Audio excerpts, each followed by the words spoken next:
Hello everyone, welcome to another video. Today I want to talk about a topic that I think every DevOps engineer, every SRE, every platform engineer, and honestly every software engineer should be thinking about. And the topic is, what is the impact of AI on their roles? But in this video I would like to stick to DevOps and SRE stuff. So we will see the impact of AI on DevOps and SRE jobs. So a lot of people ask me, are SRE jobs going to disappear because of AI? Are companies going to need fewer DevOps and SRE engineers? Is AI going to automate your entire troubleshooting, monitoring, Kubernetes, Terraform, incident management, and even production support? And most importantly, what should we do as SREs to stay relevant? And I've been working in the DevOps and SRE space for many years, and I also work in an environment where my company has become very heavily AI first. So in this video, I want to combine two things. First, I will talk about what the latest global data tells us. And second, I will share what I'm personally seeing in an AI first engineering environment. Because I think there is a lot of fear around this topic. Because people are saying AI is going to take their DevOps jobs, AI is going to replace SREs, AI agents will manage your Kubernetes clusters, AI is going to troubleshoot production incidents, and there is some truth behind these statements. Let me be honest with you. But there's also a lot of misunderstanding. So let's break this down properly now to understand. First thing is AI actually cutting your jobs? The answer is yes. And it is already happening. We are seeing in multiple organizations. But there's an important distinction that we should understand. I don't see any reliable global data set that says X number of SRE jobs have been eliminated specifically because of AI. We simply do not have that level of SRE specific global data. However, we have strong data showing that AI is already being cited as a reason for large number of job cuts. There are some consultancies in the US like Challenger, Gray, and Christmas where they have said that US employers had attributed approximately 1,12,700 announced job cuts to AI by July 2026. And this represents around 24% of all announced job cuts at that point. And AI had been the leading stated reason for job cuts for the 5 consecutive months. If I talk about since 2023, the number of job cuts attributed to AI had reached more than 1,84,000. Now, I want to be very clear here. These numbers are just from the United States, and they include all the different type of roles in IT. Okay, so they are from all technologies combined. So are SRE jobs disappearing? So here is where the things become interesting. The evidence does not currently show that SRE as a profession is simply disappearing. In fact, we can see the opposite happening. Organizations are hiring SREs who understand AI. For example, there are current job postings for roles such as generative AI SRE, AI platform SRE, SRE for AI infrastructure, and AI driven reliability engineers. There are also current SRE roles where AI skills are explicitly listed as required. For example, I see current postings in India are asking SRE engineers to combine AWS, Kubernetes, observability, automation, incident response, and AI or generative AI skills. So the job is not necessarily disappearing. The skill profile of the job is changing. And I think this distinction is extremely important. So AI is not replacing SRE, AI is replacing parts of the SRE job. So this is the way I would explain it. An SRE job is not just one single task. An SRE performs hundreds of different tasks. Some of those tasks are highly repetitive and some are highly predictable. Some require judgments, some require deep system understanding, some involve business risk also, some involve human communication. And these tasks have very different levels of exposure to AI. For example, suppose I ask an AI tool, create a Terraform module for an AWS VPC. Very easy. AI can do that. Suppose I ask another task, create a Kubernetes deployment YAML with readiness and liveness probes. Again, very easy.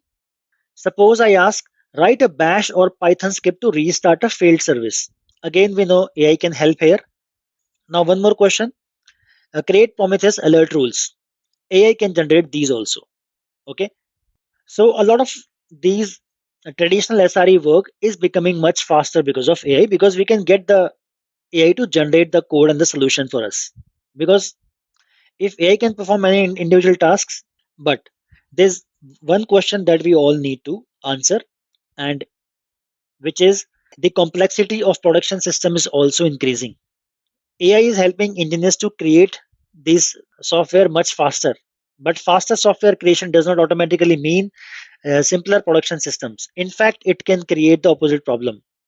So, Google's 2026 discussion of its own SRE work makes this point very clear. So, Google says AI code generation can lead developers to produce dramatically more code, which creates more opportunities for reliability problems. So AI can increase the amount of software being created. And when you create more software, you can also create more dependencies, more deployments, more infrastructure, more APIs, more services, more observability requirements, failure modes, security risks, your configuration, and more operational complexity also. So this is going to create an interesting situation. AI can make developers faster, but that can increase the workload for the teams responsible for keeping the entire system reliable.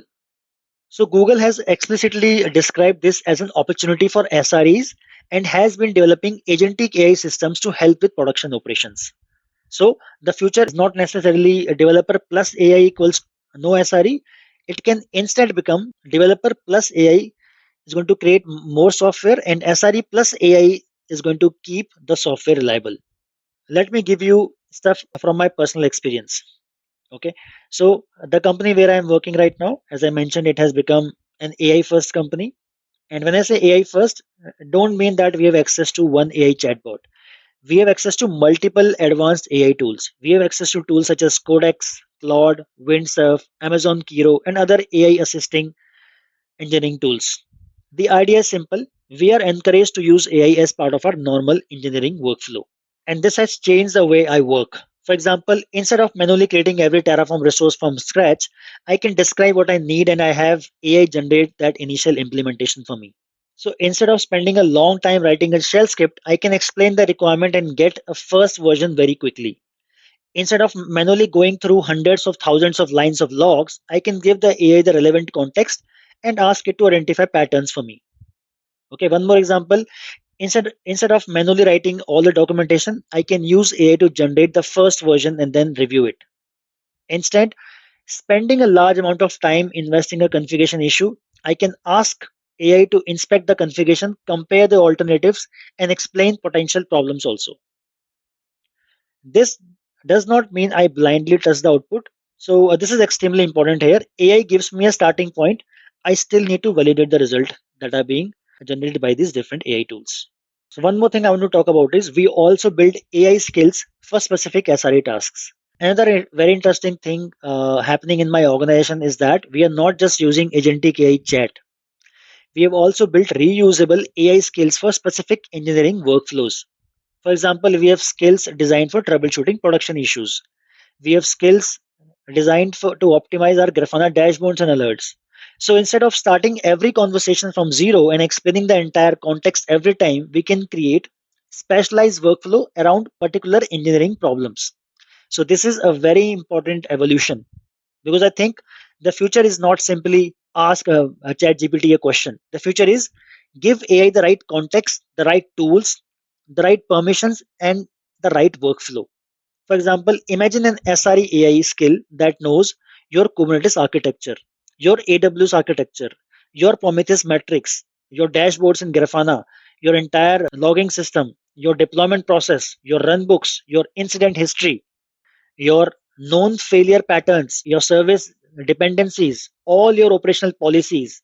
Now imagine that AI is able to analyze an incident using all of that information. That is much more powerful than simply using a general chatbot and asking why is my pod crashing. So this is already happening in real SRE organizations. Okay, so this is not just my personal opinion. Google is already experimenting with agentic AI directly inside its SRE operations. So Google describes AI systems that can help with anomaly detection, alert enrichment, incident investigation, incident communication, incident handoffs, post-mortem generation, production playbooks, risk analysis, and in some situations, autonomous mitigation also. So this is a very important development because it tells us where the industry is moving to. We are moving from AI that answers questions to AI that can investigate problems and eventually to AI agents that can take controlled actions. But this is where SRE becomes even more important. So this is the part I think many people are missing. If an AI agent is allowed to make changes in production, who decides what that AI is allowed to do? Who defines the permissions? Who defines the safety boundaries? Who defines the rollback mechanism? Who decides which actions are safe? Who designs the observability system? Who decides what happens if the AI makes a wrong decision? Who audits those actions? Who defines your service level objectives? Who defines your error budgets, your disaster recovery strategy? Who tests the failure scenarios? That is still engineering, right? And this is exactly where I think senior SREs become more valuable. So AI makes all your basic SRE skills less differentiated. So now if I talk about what skills will become more valuable, I would divide the future SRE skill into several areas. The first is deep systems knowledge. You need to understand all the different fundamentals of Linux, networking, Kubernetes, AWS, or any cloud, then databases, security, observability, distributed systems, your production architectures. Okay. This is because if AI produces a solution, you still need to know whether that solution makes sense or not. The second is system design. So instead of only asking, how do I deploy this? You need to ask, how should the system be designed so that it is reliable? That is a much higher value question. Okay. The third is reliability engineering. So you need to understand your SLIs, SLOs, error budgets, then capacity planning, high availability, disaster recovery, fault tolerance, chaos engineering, and so on. So what should SREs do right now? If I was starting or restarting my SRE career today, so this is going to be my approach. I would still build a strong foundation around the fundamentals of Linux networking, cloud, then Kubernetes, Terraform, CI/CD, observability, distributed systems, security, and everything else that we already know. Then what I would do is I would try to create reusable prompts, skills, agents, tools, and workflows around the work you do repeatedly. So I would have to learn how to operate these AI systems to make my work more efficient, and I need speed also. Okay. So efficiency and speed using AI is the way forward for SREs. And once again, as I mentioned, you need to have your decision making skills also, because this skill is unmatched by any AI tool. You need a human being to do the main decision making, especially at the very highest level. You can't use AI to do that, right? But just wanted to cover all these things, that SRE plus automation plus AI is going to be the way forward. So I don't want to make this video too long.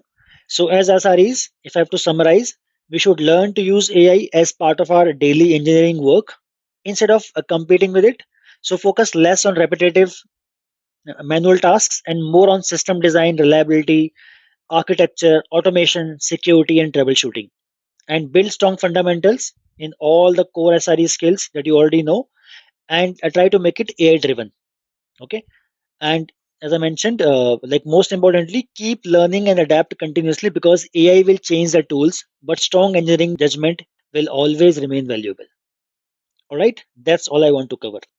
And before I go, I would like to talk about my YouTube membership program where I have a lot of premium videos available. As you can see right now, I'm talking about a production Docker file. So this is a sample Docker file from a production environment, which I'm covering here, and I'm explaining each and every instruction that is there in this Docker file. Apart from that, I also have videos on some of the most important site reliability engineering terms that are often asked in the interview. How do you explain that? I have video on SRE golden signals, which is very critical when you're actually working and you're configuring some dashboards for a particular application. So you would need SRE golden signals. And then I have a hands-on project on SLI, SLO, SLA. So I start with the theory, like how do you explain these terms and how do you explain an end-to-end project that you've done on SLI, SLO, SLA? So that I've covered here. Here you can see I'm using a Java Spring Boot application, which is being monitored using Prometheus and Grafana tools, and the application is deployed into AWS EKS clusters.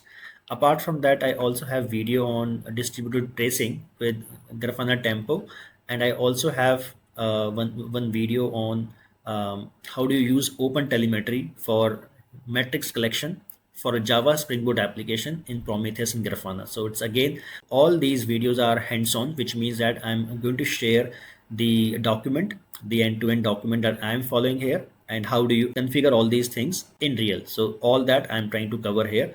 Apart from that, I also have video on logs aggregation using Grafana Loki tool for Java Spring Boot application. So how do you aggregate logs from multiple applications into Grafana Loki? So that I am covering here. Then in production, we don't use the standard Prometheus to collect our data. We use an enterprise solution which is called Mimir. So the difference between Prometheus and Mimir I've covered in this video. I also have a shell scripting crash course with production scenarios where I'm going to talk about the type of question that are asked in the interview. Apart from that, all the fundamentals of shell scripting that you should learn for the interview. Then I have other videos as well. As I mentioned, I have multiple videos on Prometheus and Grafana based Java Spring Boot application monitoring in production, how it is done.